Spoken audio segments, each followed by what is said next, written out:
El mundo de las animaciones tiene algunas joyas dignas de prevalecer en la historia de la humanidad, por todo lo largo que nuestra estirpe perdure. Es un universo vasto, lleno de personajes muy interesantes con historias que van desde lo cómico hasta lo perturbador. Muchas de estas obras tienen el mismo valor literario que cualquier otra disciplina, o incluso superior. Hoy quiero mostrarte un material que han compartido conmigo. Voy a hablarte sobre el personaje de ficción que, en mi punto de vista, es el más perturbador del que se haya escrito.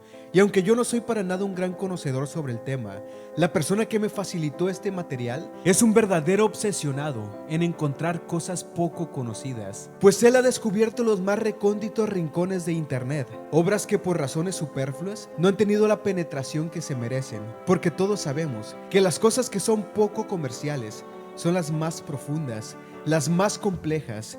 Tenemos que aceptarlo. Las personas, al buscar entretenimiento, no están interesadas en cosas que sean muy complicadas, sino todo lo contrario. Buscan pasar un buen rato con algo sencillo de asimilar. ¿Cuántas obras brillantes han quedado en el olvido por cargar con el pecado de ser muy virtuosas? Esa es la principal razón por la que hago este video. Creo que es una historia digna de ser conocida por muchas más personas, porque en verdad son muy pocos los que tuvieron la fortuna de leer este manga. Tiene únicamente 10 entregas, 10 tomos que fueron finalizados porque, según el informe que se encontró anexo a este manga, muchas personas se vieron confundidas al leerlo. Creo que a muchos les causó un verdadero conflicto mental, pues profundiza en cosas de la psicología humana con las que todos cargamos. Habla sobre demonios que se encuentran dentro de todos nosotros y que no es grato admitir que existen. En esta historia también podremos encontrar cameos de complejas obras literarias y una mancuerna realizada brillantemente entre ciencia ficción y misticismo. Después de haberte dicho esto, quiero pedirte solo una cosa. Por algunos minutos, presta tu completa atención a este video. Cada detalle es importante para llegar a comprender lo que el autor quiso plasmar en su creación. Vamos a tomar las medidas necesarias para que el video no infrinja ninguna norma de derechos de autor, pero cuidando también que este video sea lo más parecido posible al primer tomo de este manga. Voy a mostrarte al personaje de ficción más perturbador jamás creado. El nombre de este manga es el que en este momento puedes ver en pantalla. Traducido al español: Abandona toda esperanza. Es muy claro de dónde se inspira este nombre. En el libro La Divina Comedia, El infierno de Dante, hay un verso que dice: por mí se va la ciudad del llanto, por mí se va el eterno dolor, por mí se va a la raza condenada. La justicia animó a mi sublime arquitecto, me hizo la divina potestad, la suprema sabiduría y el primer amor. Antes que yo, no hubo nada creado, a excepción de lo eterno, y yo duro eternamente. Oh vosotros los que entráis, abandonad toda esperanza. Desde un inicio, este título nos hace imaginarnos un poco lo que podemos esperar, pero puedo decirte que el autor llegó a superar todas mis expectativas. El personaje principal lleva el nombre de Ryusei Daigo, un joven de 19 años residente de la ciudad de Sendai en Japón. Lo primero que vemos en las ilustraciones es cómo Ryusei va caminando por lo que parece un pueblo fantasma. Entre construcciones semidestruidas, él va pateando una lata vacía mientras avanza. Su diálogo dice: no me gusta todo esto. Quiero que las cosas sean como eran, pero sé que nunca volverán a ser igual. Después, se puede ver cómo se acerca a un anciano de ropaje rasgado, quien está sentado y apoyado contra un muro de un edificio en ruinas. Da la impresión de ser un indigente. La siguiente imagen es de la mano de Ryusei, empuñando un arma y con su dedo en el gatillo. En la siguiente página la historia pasa algo diferente y se explica un poco sobre lo que está ocurriendo. Este relato nos muestra una realidad diferente a la nuestra. El autor no especifica la fecha en la que se sitúa el manga, pero se puede intuir que es unos años hacia el futuro. Nos muestra un escenario posapocalíptico, ciudades enteras colapsadas que al verlas provocan una sensación de soledad. Entre ruinas se ve a una joven mujer sosteniendo la mano de una niña. Su diálogo dice: la respuesta a tu pregunta no la conozco, pero alguien debe de estar muy enojado con todos nosotros. La niña responde: tengo sed. Sin dar respuesta, se ve como una lágrima cae por la mejilla de esta mujer, y se puede notar que en un esfuerzo por distraer la mente de la pequeña niña, para que olvidara un poco por lo que estaba pasando, la mujer dice: nunca pudimos dejar de ser tan necios. Supongo que desde un inicio nos aguardaba este destino. El ser humano tiene una codicia insaciable y supongo que eso fue lo que provocó que se tomaran decisiones equivocadas. Son avaricia, soberbia y envidia, las tres antorchas que arden en los pechos. Lo que resalto en rojo es un pasaje más de la Divina Comedia. Después de esto, el manga nos explica a qué se debe esta devastación. Nos cuenta que los recursos de la tierra se siguieron explotando sin ninguna medida, acabando con gran parte de la flora que existe, lo que provocó fenómenos para los que no estábamos preparados. Terremotos que se salían de las escalas conocidas, sequías, la temperatura global subió, muchos lugares sufrieron de inundaciones. El equilibrio fue roto y poco a poco el sistema de nuestra tierra empezó a colapsar. Las personas consumidas en la desesperación se vieron envueltas en un estado de anarquía perpetuo. Las grandes potencias cayeron. El mundo no volvió a ser igual y como era de esperarse, y según la naturaleza humana, era el más fuerte quien sobrevivía. Algunas personas sabían perfectamente quiénes eran los responsables directos. Los poderes económicos más grandes del planeta se habían dividido en dos partes. Por un lado, estaban las personas que apoyaban y promovían el saqueo sin medida que estaban haciendo a todos los recursos de la tierra. No hace falta decir que estas personas debían sus enormes fortunas a la explotación de recursos no renovables que afectaban los ecosistemas, como la extracción de petróleo, la tala masiva de árboles, la pesca excesiva, en pocas palabras, la extracción desmedida de recursos.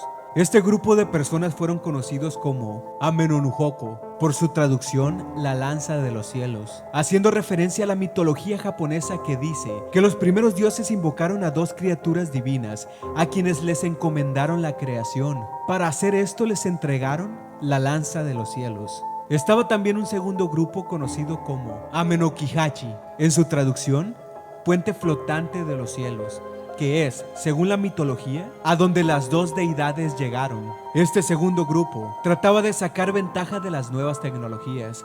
Querían crear emporios con las nuevas maneras de conseguir energía renovable. La idea de estas personas era usar su enorme fortuna para apoderarse de las patentes, para extraer este tipo de energía que aparentemente no es tan agresiva con el medio ambiente y que estaba siendo muy bien aceptada por todas las personas. Este grupo de poderosas familias esperaban que toda la gente, e incluso los gobiernos, compraran la nueva energía a través de ellos. Está por demás decir que las cantidades de dinero que estaban en juego eran incalculables. De esta forma querían eliminar a su competencia, a las personas del primer grupo, a la lanza de los cielos. Así fue como se desató entre estos dos grupos la peor guerra económica que se haya visto. Ninguna de las dos partes iba a ceder y estaban dispuestos a hacer cualquier cosa para ganar la carrera energética. A consecuencia de esto, sucedió algo con lo que nadie estaba contando.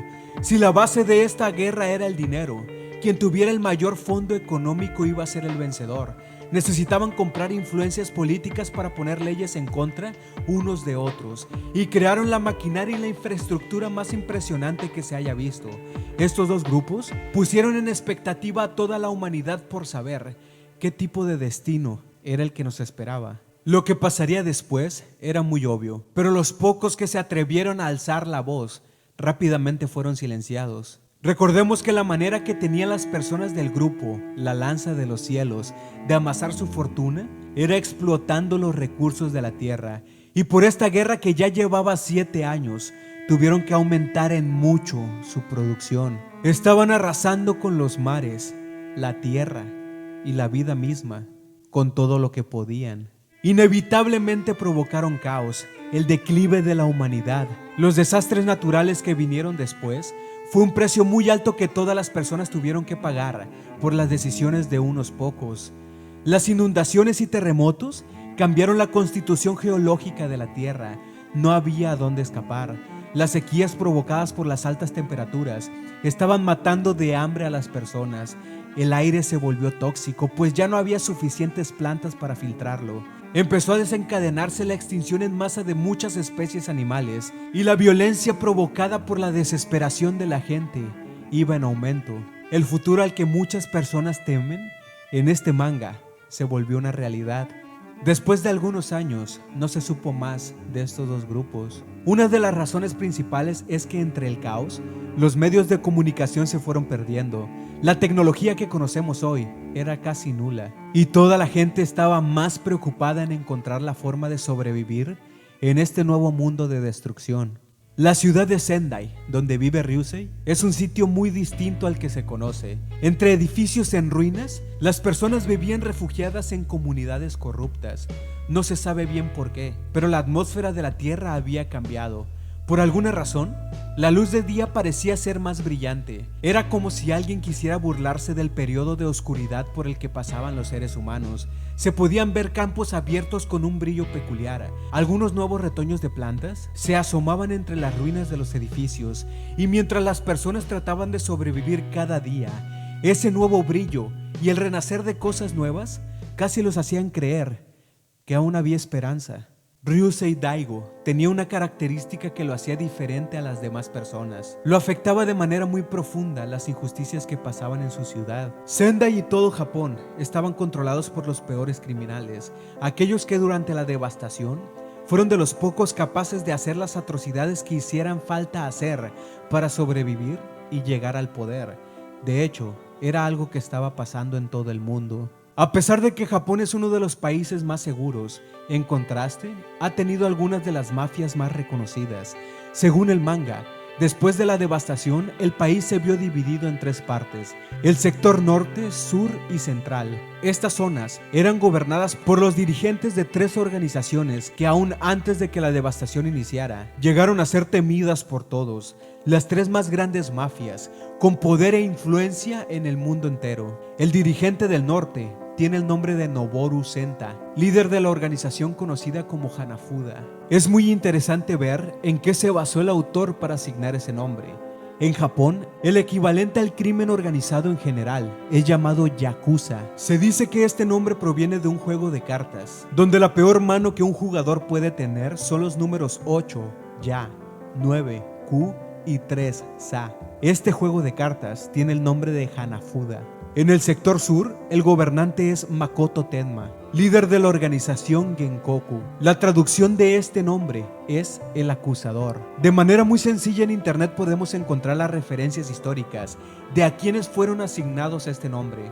Cuando leí esto, entendí que el autor había descartado cualquier tipo de limitante en su obra, pues de hecho en la Biblia hay un personaje que es conocido como el acusador, del griego diabolos o diablo.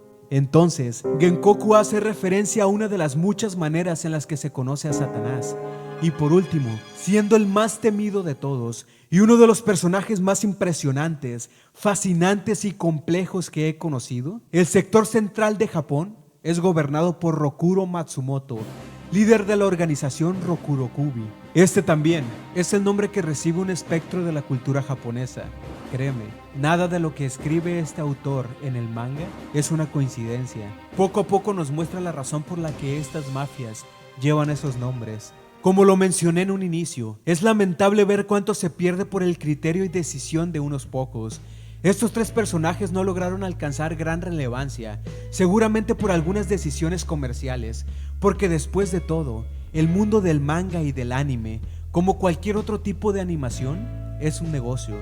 Es algo que se tiene que aceptar, pero en pocas palabras puedo decirte que estos tres personajes son brillantes, desarrollados por una mente virtuosa que en mi opinión merecen mucho más renombre del que tienen, tal vez por su misma complejidad, por su riqueza literaria o por las cosas siniestras que estos tres personajes hacen en el manga. Se tomó la decisión de que no podrían ser un producto muy comercial, y aunque en el primer tomo de este manga no se habla mucho de estos tres personajes, si decides adentrarte en esta historia y te gustan las obras de este tipo, puedo asegurarte que estos tres personajes van a posicionarse en el top de tus villanos favoritos sin ninguna duda. Por lo menos así me pasó a mí. Después de explicar la nueva distribución y el tipo de régimen que tiene Japón, el manga se sitúa en la ciudad donde vive el protagonista, Sendai, que está dentro de los dominios de Rokuro Matsumoto, a quien tenían que rendirle cuentas cada una de las ciudades dentro de esta área, incluida Tokio.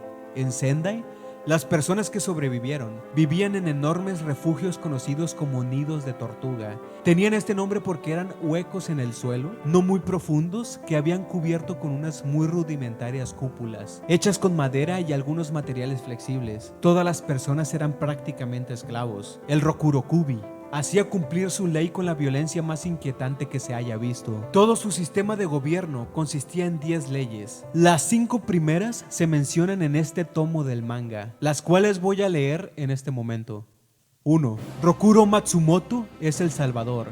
Gracias a él las personas viven en paz en la zona central. Matsumoto será respetado y admirado hasta el final de los tiempos. 2. Rokuro Matsumoto es un hombre de paz y busca que la paz prevalezca. Por eso ha dado un generoso obsequio para toda la humanidad. El Rokurokubi es el guardián de la paz. Nadie se opone, nadie cuestiona, nadie se rebela en contra del Rokurokubi. Esa es la ley. 3. Rokuro Matsumoto tiene un corazón lleno de bondad.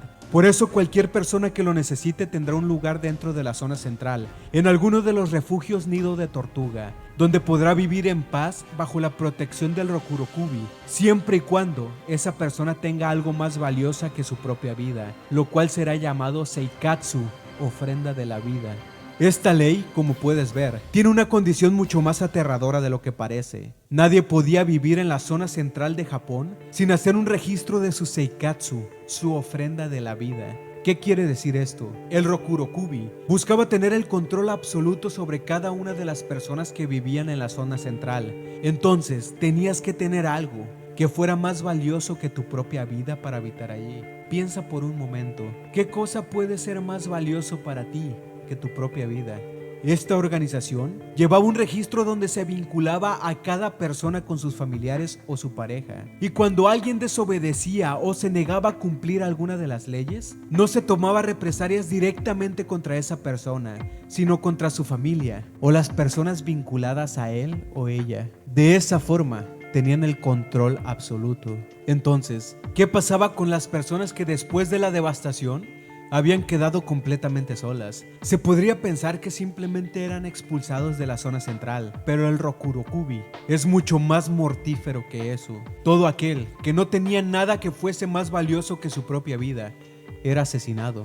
Esta organización no permitía que hubiera alguna persona con la posibilidad de rebelarse. Nadie podía sobrevivir en la zona central sin tener su ofrenda de vida. 4. Toda persona dentro de la zona central deberá cumplir con su tarea asignada para contribuir a edificar la nueva era de civilidad para toda la humanidad. En caso de no cumplir de manera eficiente con dicha tarea, el Rokurokubi podrá tomar la acción pertinente en contra de su Seikatsu. Esto significa que todas las personas eran obligadas a realizar trabajos forzados de sol a sol, que iban desde la recolección de agua y la siembra hasta tareas más siniestras, como ser miembro obligado del Rokurokubi y salir a las calles en busca de personas sin registro para acabar con su vida. 5. Rokuro Matsumoto es un hombre sabio y ha determinado los lugares seguros que las personas pueden habitar dentro de la zona central. Estos lugares serán conocidos como área habitable. Ningún hombre, mujer o niño podrá acceder más allá del área habitable sin la autorización del Rokurokubi. De hacer lo contrario, se podrá tomar una acción pertinente en contra de su Seikatsu. Por el momento, estas son las 5 leyes que nos muestra el manga y lo que nos permite comprender un poco mejor la historia. En la página siguiente podemos ver de nuevo las primeras imágenes que nos muestra el manga. A Ryusei empuñando un arma y apuntando a la cabeza de un anciano con apariencia de vagabundo. Ryusei tiene los ojos llenos de lágrimas y una mirada de desesperación. Su diálogo dice: "No tengo más opción, Akane". En la siguiente página hay un nuevo flashback, un recuerdo de cuando el Rokurokubi empezó a tomar el control de Sendai. Ryusei recordaba todas las atrocidades que en medio de la devastación estas personas estaban haciendo en su ciudad. Es incalculable el número de vidas con las que terminaron, y aquí podemos ver un punto importante. Ryusei era prófugo y durante algunos meses fue perseguido porque durante la devastación perdió a todas las personas que eran cercanas a él. no tenía lo que se conoce como Seikatsu, y según la ley del Rokurokubi, debían acabar con su vida. Ryusei aprendió cómo burlar a los centinelas que tenían por toda la ciudad, buscando a todos los sobrevivientes de la devastación. Hizo una profunda amistad con un grupo de prófugos, personas que también habían perdido a sus familiares, pero especialmente se hizo muy cercano a una joven de nombre Akane. Al pasar el tiempo, esa amistad se volvió más sólida. Se podía ver un profundo sentimiento de amor entre ellos dos. La idea de este grupo de prófugos era llegar a la costa y así poder huir del Rokurokubi. Su meta estaba cada vez más cerca, y Ryusei veía con optimismo su futuro, el cual quería compartir junto a Akane. En algún lugar deben de quedar personas con buen corazón, donde podremos vivir en paz. Tenían que dar un último paso. Uno de los prófugos consiguió hacer funcionar un viejo remolque, donde estaban planificando huir hasta la costa. Pero, una noche antes de partir, sin ninguna explicación aparente, un grupo de 25 soldados del Rokurokubi los encontró mientras dormían. Habían sido traicionados. Los formaron a todos en una fila, donde uno a uno fueron interrogados. Cuando era claro que no podían comprobar su vínculo con alguna persona, eran asesinados. Ninguno de ellos podía comprobar su Seikatsu, su ofrenda de vida. Akane y Ryusei vieron cómo uno a uno iban cayendo todos sus amigos. Cuando quedaban 5 personas, llegó el turno de Ryusei. Iniciaban con una pregunta que era igual para todos. ¿Queda alguna persona en este mundo que sea más importante para ti que tu propia vida? Tenemos que entender a profundidad esta pregunta. Cuando se registraba alguna persona y su Seikatsu, sabían perfectamente que la vida de las dos partes corría peligro. Este pacto que los obligaban a hacer, al mismo tiempo que cruel, estaba muy bien pensado, porque no importaba si esas personas eran familiares o no, pero ¿a quién más podrías confiarle tu propia vida? Y también, ¿por quién más estarías dispuesto a hacer las cosas que los obligaban a hacer? Únicamente por una persona muy importante para ti. Es impresionante ver la precisión siniestra del Seikatsu. Cuando hicieron la pregunta a Ryusei, obviamente su respuesta fue no.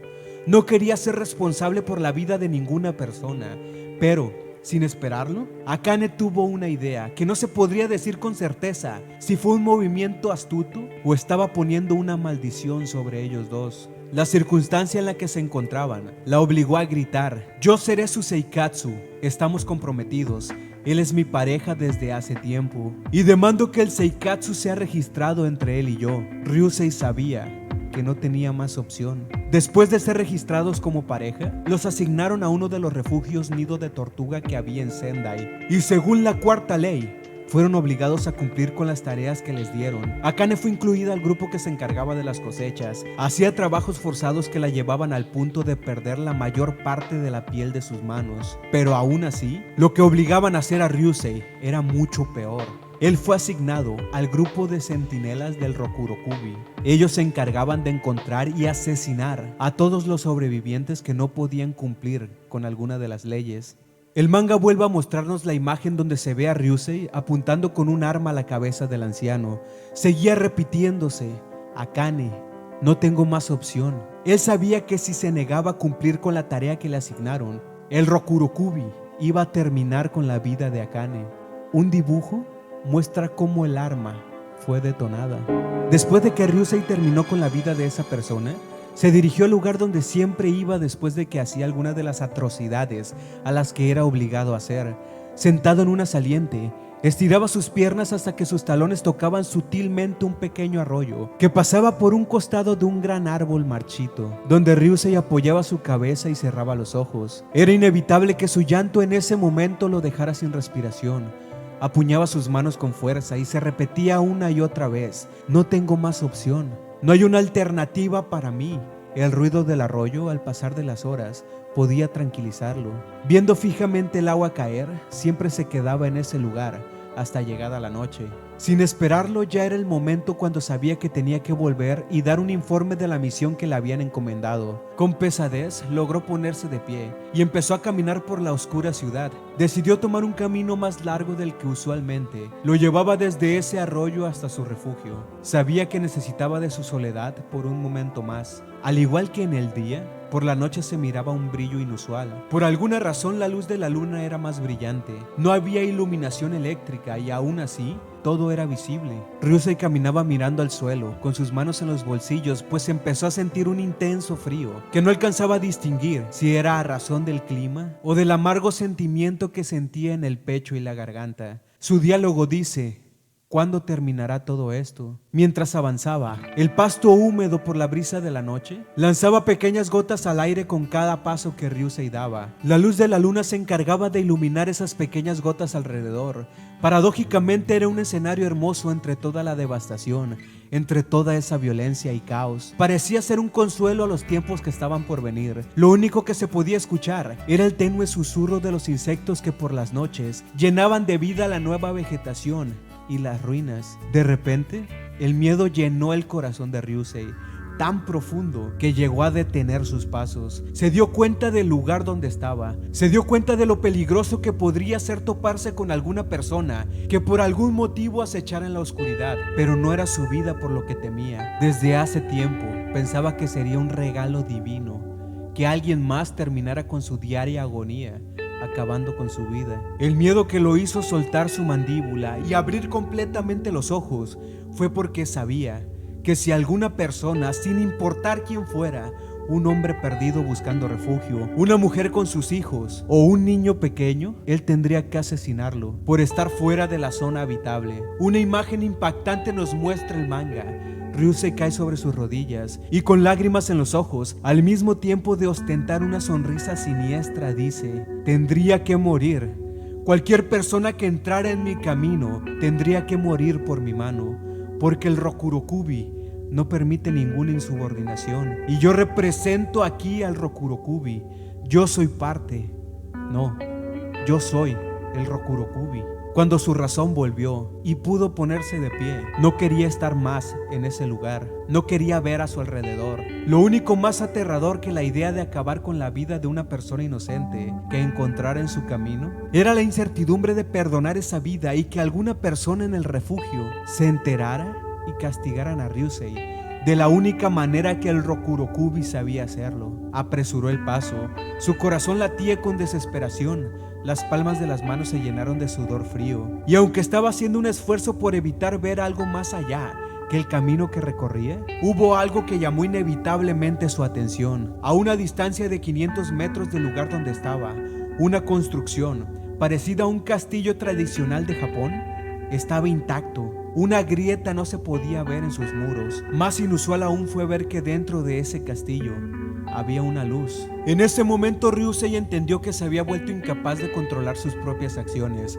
Lo controlaba completamente el miedo. Ya no podía distinguir si se había convertido en el cazador o en una presa. Se vio a sí mismo avanzando hacia el castillo por el miedo.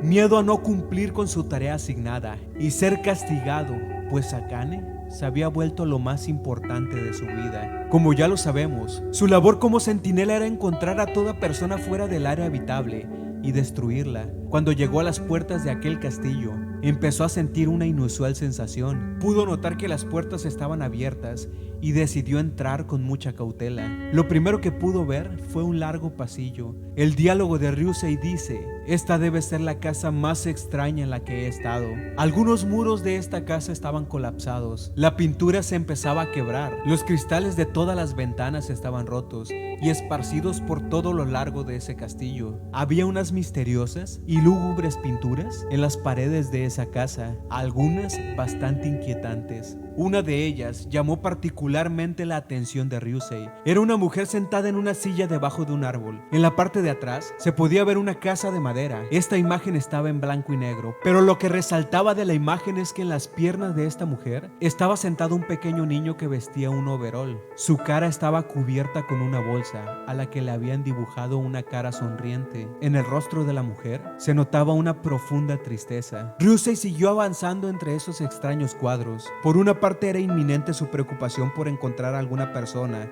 y por otro lado lo llenaba una sensación de tranquilidad que no se podía explicar. Al llegar a la mitad del pasillo escuchó una voz que provenía del último cuarto que podía ver. Era la voz de un hombre mayor que le indicó acércate, no hay nada de qué preocuparse. Se dio cuenta de que la luz que veía antes provenía de ese cuarto. Puso las yemas de sus dedos en la puerta que se encontraba entreabierta y la deslizó muy lentamente. En su otra mano llevaba el arma lista para disparar, de ser necesario. Cuando sus ojos se acostumbraron al destello de luz proveniente del cuarto, pudo notar a un anciano de largas barbas, arrodillado tras una mesa, como es tradición en Japón. El anciano le dijo: por favor pasa, acércate para poder verte. Por un momento, Ryusei estuvo a punto de seguir las indicaciones del anciano. Su voz y presencia le daban una inexplicable tranquilidad. Pero de repente, recordó cuál era su obligación. Apuntó el arma al anciano y gritó: necesito ver tu registro y que justifiques la razón de estar fuera del área habitable. Te lo exijo en nombre del Rokurokubi.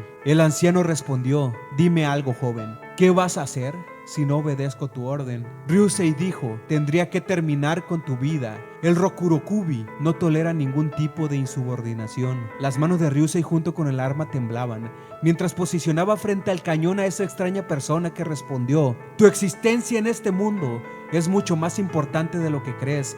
Es mucho más grande que servir a ese grupo criminal. Pero aún así, no tienes de qué preocuparte. Mi vida está a punto de terminar. No es necesario que te tomes la molestia de acabar conmigo. Yo, desde mi primer día en esta tierra, fui destinado a encontrarme aquí contigo, unos minutos antes del momento de mi muerte. Veo que por fin ese día ha llegado. Ryusei gritó: ¿de qué estás hablando? Ponte de pie e identifícate. El anciano le respondió: como puedes ver, soy una persona muy mayor. Cuesta mucho trabajo para mí ponerme de pie. En su boca se pudo notar una irónica sonrisa. Todas las personas tenemos una misión en esta vida desde el día que nacemos. La mía ha sido desde siempre entregarte este libro. Lentamente, el anciano levantó un libro de pasta negra que mantenía en sus muslos. La mesa que estaba frente a él no le permitió a Ryusei ver el libro hasta que fue puesto sobre la mesa. El anciano dijo: ¿y desde siempre? Este libro ha sido destinado para ser leído por ti. Por favor, acéptalo. En estas letras encontrarás la respuesta a todo.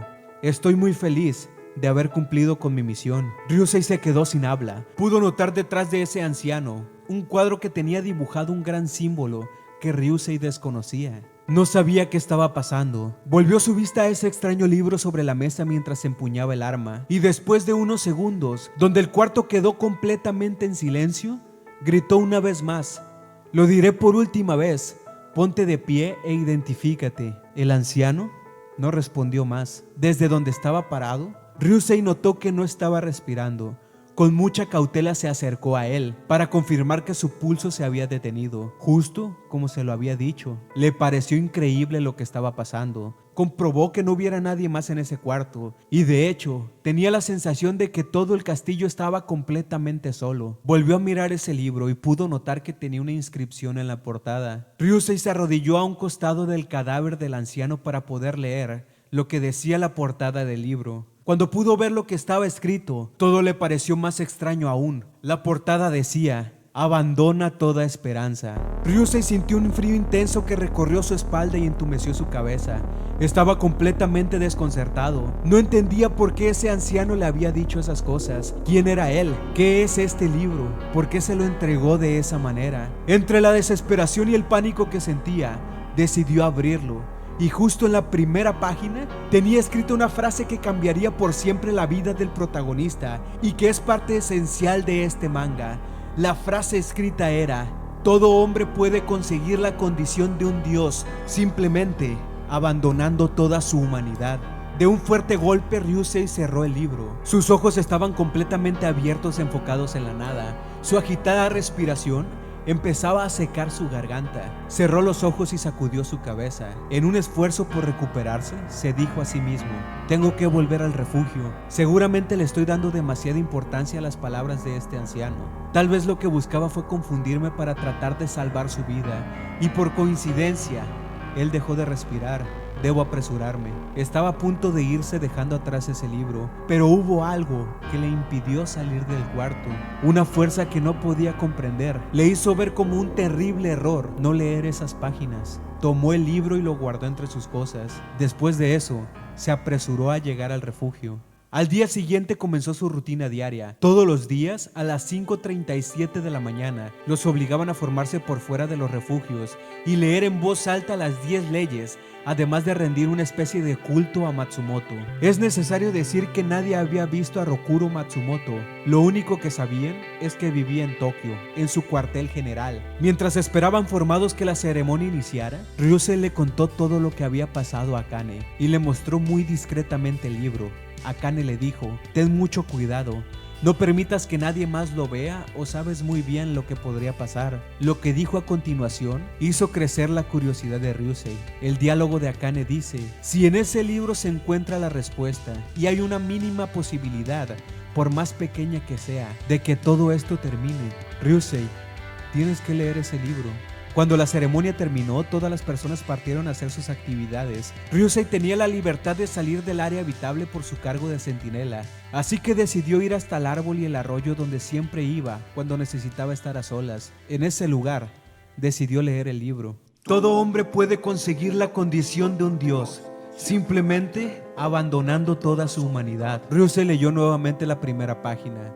Notó que no tenía la estructura común que tiene cualquier libro. No se indicaba el autor, no había un índice, nada que pudiera hacerlo intuir qué era lo que estaba a punto de leer. En la segunda página iniciaba el texto principal. Las primeras líneas decían: este libro fue escrito para todas las personas y a su vez para nadie. Esta parte es una clara referencia del libro Así habló Zaratustra. De aquí en adelante la lectura se vuelve extensa y compleja. Te pido que prestes mucha atención a esta parte para que te des una idea de lo que está por venir. El segundo párrafo dice: nuestro nombre colapsa la individualidad del ser oculto en cada nación, que nuestra gracia ha culminado de existencia. La potestad de la inmensa virtud es profanada por toda mentira que ha engañado el retorcido negar de nuestra palabra. Nosotros somos el todo de la comprensión que añora la razón humana. No existe nada más allá que la mano que escribe a los ojos indignos, que este libro ha de dotar de absoluto poder. De esta manera, siguen algunas páginas que nos fue difícil comprender, pero gracias a la colaboración que tuvimos al realizar este video, podemos mostrarte los puntos más importantes y lo que da sentido a esta historia y a los siguientes tomos del manga. Por esta razón hemos optado por resumir y tratar de explicar lo mejor que nos es posible lo que el autor quiso decir en esta parte del manga. La historia nos cuenta sobre una civilización superior a la nuestra, de un lugar muy lejano. Esta civilización alcanzó el grado que los científicos llaman clase 4 en la escala de Kardashev. De una manera muy breve me gustaría explicar en qué consiste esta escala, por si es algo nuevo para ti. La escala de Nikolai Kardashev es la manera que se utiliza para clasificar a una civilización en relación a la potencia eléctrica que tiene a su disposición. Para tener una idea clara, la primera pregunta que debemos hacernos es: ¿en qué clasificación está la raza humana? Bien, hace unos años el consumo total a nivel mundial de energía fue lo equivalente a 17,54 teravatios. Se podría pensar que es muchísimo, pero dentro de la escala Kardashev, esa cantidad de energía nos sitúa en 0.7. Ni siquiera hemos llegado a ser una civilización de tipo 1. Entonces, ¿qué significa ser una civilización de cada tipo de esta escala?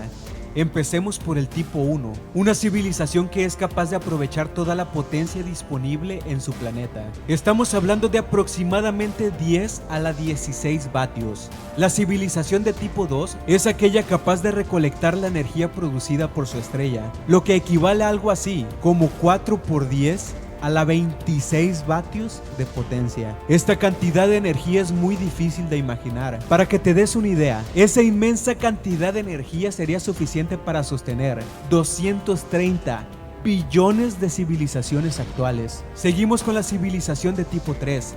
Estas son capaces de aprovechar toda la energía que existe en una galaxia. Estamos hablando en esta ocasión de una cantidad de potencia cercana a 4 por 10 a la 37 vatios, un número casi inimaginable para un ser humano. Y por último, la civilización de tipo 4 es aquella capaz de aprovechar la energía de todo el universo. Ryusei se encuentra fascinado al leer Lo que él asegura es simplemente una muy buena historia de ficción, impedido a dejar su lectura por mera curiosidad. Y la intriga que le provoca ese libro continúa leyendo. Se explica ahora algo que es una de las piezas más importantes de todo esto: la manera en la que esta civilización pudo abarcar las colosales distancias que existen en el universo fue gracias a los últimos avances tecnológicos que se vieron obligados a desarrollar. 3 tipos de organismos que el manga llama biomáquinas autorreplicantes. Esta tecnología consiste en máquinas muy parecidas a naves, capaces de recorrer y escanear el universo en busca de planetas donde existan los materiales necesarios para, como lo dice su nombre, autorreplicarse. Esto quiere decir que las máquinas salían de su planeta de origen hasta encontrar en algún lugar del universo un planeta que contara con los recursos que necesitaban para crear copias de sí mismas. Cuando los recursos de ese planeta se agotaban, ese enjambre de máquinas partían en busca de un planeta distinto, donde podían hacer la misma duplicación. Y bien, como te lo dije hace un momento, desarrollaron 3 tipos diferentes de estas máquinas: las autorreplicantes, que se encargaban de la reproducción de estos organismos; las de exterminio, que se encargaban de eliminar a todo lo que identificaban como un peligro; y el tercer tipo fue el más importante de todos: las naves sembradoras. El libro explica que esta clase de nave estaba buscando el tipo de planeta más escaso en todo el universo, aquel capaz de contener desde su origen la vida.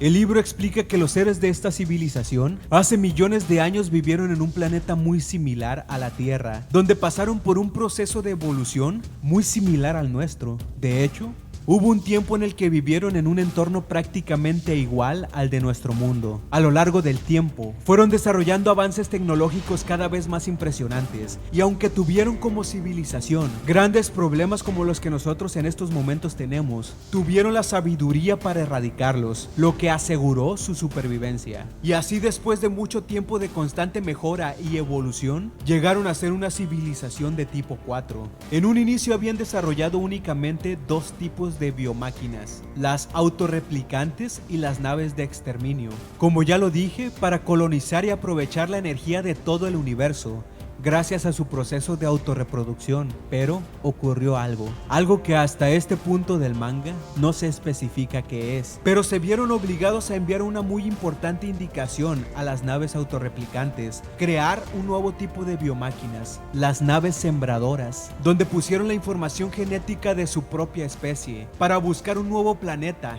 donde, después de un largo proceso de evolución, estos seres podrían resurgir. Esas naves buscaron por millones de años un planeta con las características necesarias, un planeta que contara con los componentes para crear y sembrar el primer organismo unicelular, de donde los seres humanos hemos evolucionado, y a su vez, llegado el momento, ellos evolucionarán de nosotros.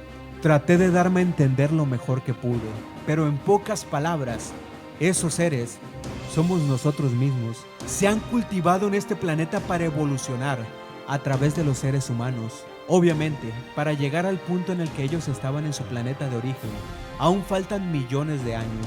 El libro muestra a través de complejas explicaciones estadísticas cómo estos seres sabían de antemano en la situación de caos que la raza humana pondría al planeta y a nuestra propia especie, que es también una forma previa de estos seres. Sabían que tendrían que intervenir en ese mismo momento, a través de ese libro que aquel anciano entregó a Ryusei, para convertirse en el Salvador, para cambiar el mundo y asegurar la supervivencia de la humanidad, y de esa forma garantizar el resurgimiento de estos seres. Después de esta explicación, el texto se torna muy siniestro. Según el libro, el lector será dotado con un poder y virtud que nunca se había visto antes, pero advierte que para que eso sea posible, la persona seleccionada tendría que abandonar su humanidad y entender que sería obligado a hacer todo tipo de cosas que en su pobre concepto de moralidad él encontraría siniestras, perturbadoras. Iba a cambiar completamente su constitución como ser humano,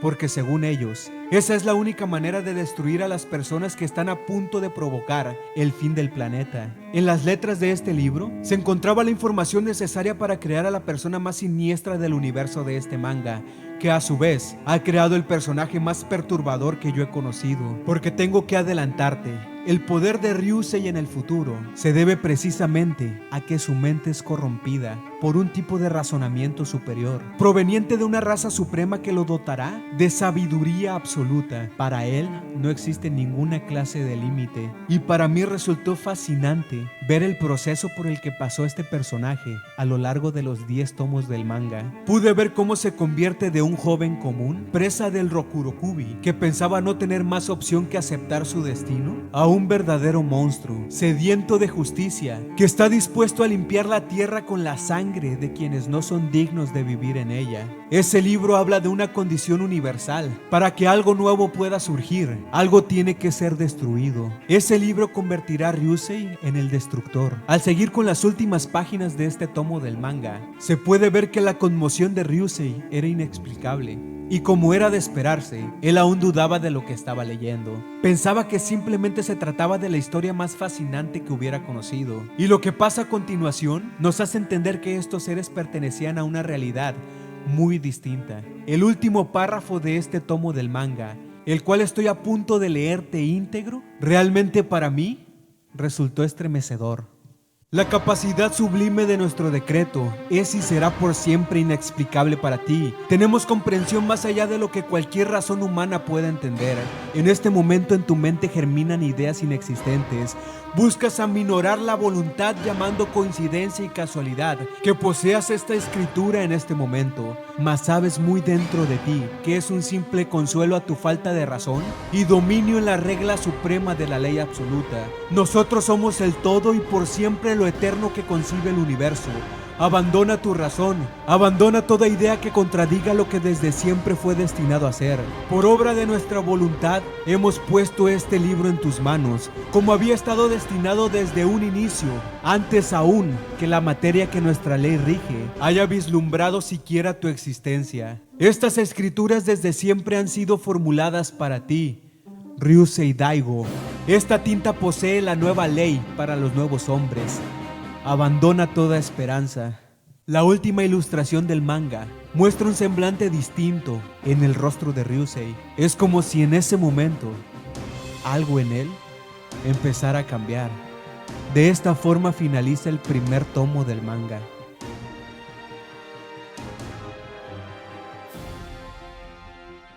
Por último, quiero pedirte un favor muy especial. Me encantaría seguir con este trabajo y subir la segunda parte de esta historia lo antes que me sea posible. Pero tengo que admitir que los recursos y la colaboración que necesité para hacer este video hizo que me fuera muy complicado. Por esto necesito saber si vale la pena continuar. Necesito saber si te ha gustado este video. Si es así, por favor suscríbete al canal y da un pulgar arriba para este video. De esa forma yo sabré que estás interesado en ver la segunda parte de esta historia. Lo único que puedo decirte es que la segunda parte es mucho mejor que lo que acabas de escuchar.